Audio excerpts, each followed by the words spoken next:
Bom dia, pessoal. Sejam bem-vindos aqui a mais um vídeo do nosso Diário Estoico. Muito obrigado pela sua presença. Um dia magnânimo para você.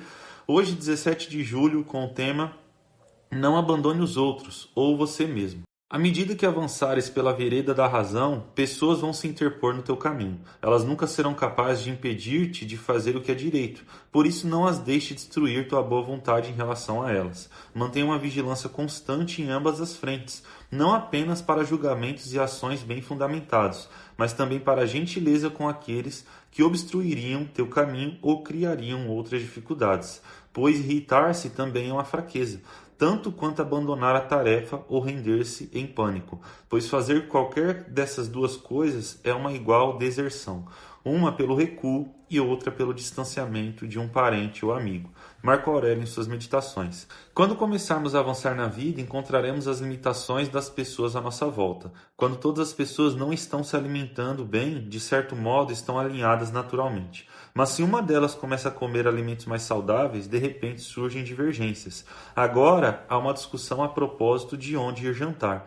Assim como não deve abandonar seu novo caminho simplesmente porque outras pessoas podem se opor a ele. Você também não deve abandonar essas pessoas. Não desista delas nem deixe-as para trás. Não se irrite ou brigue com elas. Afinal, elas estão no mesmo lugar em que você estava não faz muito tempo. Reflexão difícil de hoje, né, pessoal? A prática de você ser paciente e tolerante com as outras pessoas a partir do momento que elas te criticam é algo bem complicado de se fazer. Na teoria é fácil, mas na prática é outros 500. E nós temos essa reflexão de Marco Aurélio muito bem fundamentada, porque nós não controlamos as outras pessoas. E é como ele disse aqui no texto do Ryan Holiday, quando nós estamos vivendo em um ambiente natural, onde todos seguem o mesmo padrão, onde todos fazem a mesma coisa, e você de repente muda a chave, muda as suas atitudes, é aí que você se torna o alvo das pessoas que estão nessa naturalidade, pois agora você é o antinatural. Quando ninguém treina na sua família, quando ninguém pratica exercício físico e você começa, as pessoas vão comentar e muitas vezes vão criticar, pois você saiu do rebanho. E não no sentido desse rebanho ser ruim, mas apenas que eles tinham atitudes diferentes da que você tem agora, hábitos diferentes dos quais você está cultivando. E com isso, nós temos que entender que não é sobre eu me isolar do mundo, não é sobre eu seguir minha trajetória sozinho, mesmo que a evolução envolva, em certa medida, um grau de solidão. Quando você tenta evoluir, dificilmente as pessoas irão com você, porque você sai da naturalidade e do padrão que elas estavam vivendo. Mas Marco Aurélio faz um convite muito simples que acontece no mito da caverna de Platão. Quando Platão cita a libertação do prisioneiro, quando ele foge da caverna, quando ele foge das sombras, quando ele encontra a luz de fato, encontra o sol, o caminho da verdade, ele tenta voltar para resgatar os outros prisioneiros. E talvez a grande maioria deles iriam zombar desse prisioneiro que se libertou. Quando ele chegasse lá na caverna e falasse: pessoal, eu encontrei um caminho, uma fuga, e lá fora a luz é muito mais reluzente, o calor do sol batendo na nossa pele, nós teremos liberdade para correr, para brincar, para pensar. Agora não somos mais manipulados pelas sombras. A grande maioria iria zombar dele. Iriam falar: nossa, você está louco, como pode isso? Nós vivemos aqui na caverna a vida inteira, por que vamos mudar agora? Por que vamos mexer em algo que nos traz conforto, como ficar aqui sentado e olharmos para as sombras na parede? Já um prisioneiro, um que seja, uma pessoa que você agregue na vida dela e ela fala assim: nossa, interessante isso, me leva até lá. Vamos se libertar juntos. Eu quero conhecer isso. Se não for bom, eu retorno. Se você ajudar uma pessoa que seja, você já cumpriu o seu papel.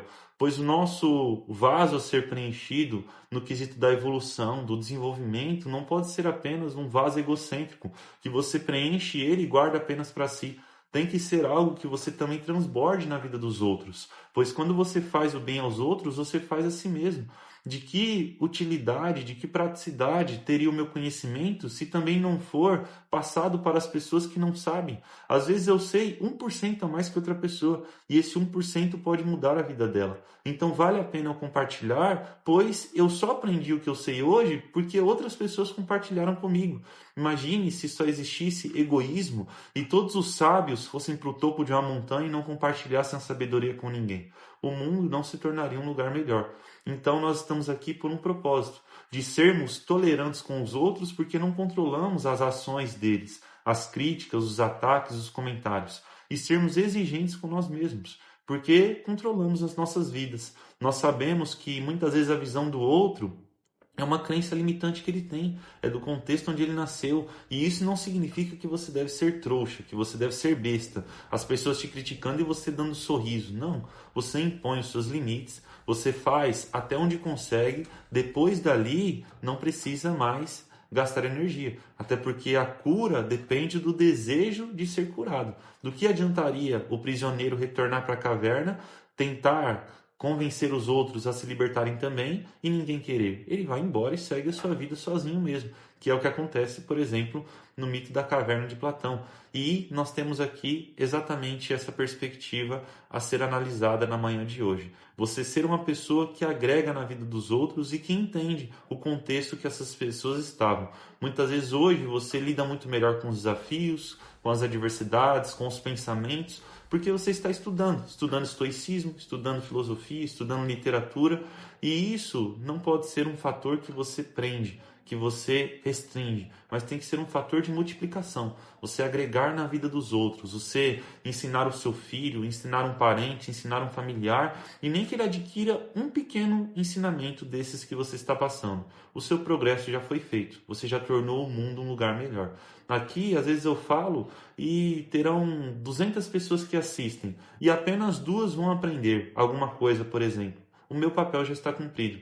Eu já consigo estar, em certa medida, realizado, pois o que importa é o progresso que eu agrego no mundo a partir da minha individualidade, a partir do que eu aprendo, a partir do que eu pratico. Então, basicamente isso. Nem todos têm a mesma consciência que temos, nem todos têm as mesmas visões que nós possuímos. E não porque somos melhores que eles, mas apenas que estamos um pouco além na medida da sabedoria e um pouco também menores em níveis de ignorância. Então, fica aqui essa reflexão de hoje. Basicamente isso, pessoal. Agradeço aqui a sua presença, que nós venhamos entrar de volta na caverna para libertar aqueles que têm sede de sabedoria. Aqueles que não têm, nós deixamos para lá. Certa vez Sócrates, ele foi questionado o porquê ele não tornava todos os homens de Atenas sábios como ele era.